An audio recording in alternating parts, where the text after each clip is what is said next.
So for this song, I kind of wanted to go for a slightly more sort of backgroundy sound on the cymbals. The drums still needed to be a little bit more up front, but so with the cymbals, what I've done, I've changed them out. So I've got a 17-inch K Dark Crash, 17-inch 2002 Sound Edge hi-hats, and the ride cymbal is I suppose it's fairly thin.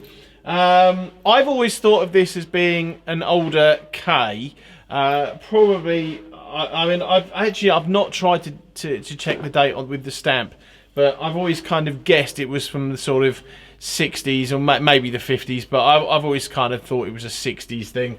I got this with my, literally this was the very first cymbal I ever owned. It came with my first kit. It's got dents in it.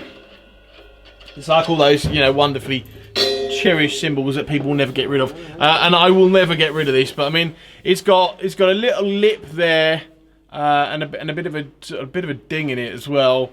It's been keyholed, but it's got a couple of dents in it there as well. I mean, these are all there when I got it.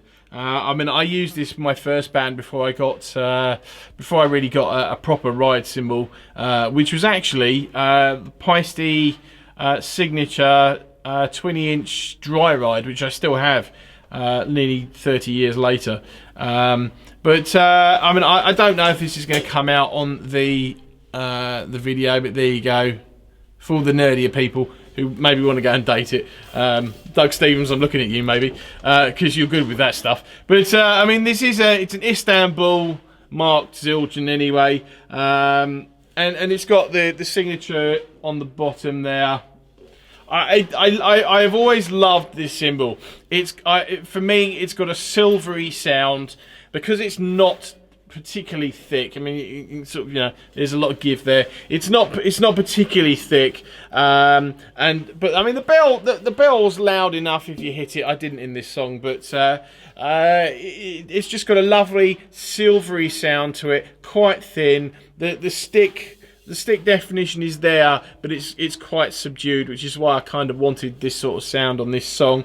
And I mean, you can crash it as well as you probably can with most thinner cymbals. But yeah, this is my very first cymbal, and it'll always be with me. I could never get rid of this, even though I don't really use it that often. It's times like this where you know, I have stuff like this and I can dig it out, and you know, I can find a use for it and play it and enjoy it, and then, you know, not use it for another 10 years.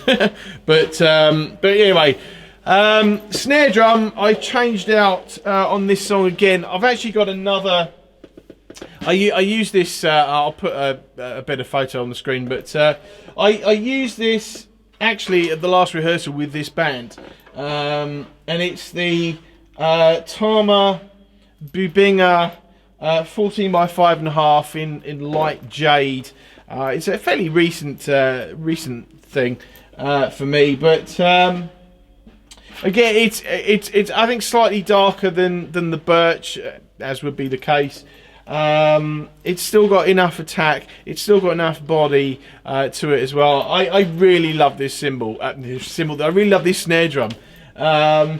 I was actually looking for a slightly tighter sound on this song, but I think actually, having listened back to it, I kind of set it up with the thought of, well, I'll change it out if I need to, if it's not quite the right sound. But you know, it's turned out to be the right sound, and I'm quite happy with that. So that was the setup for this song. This is what it sounded like.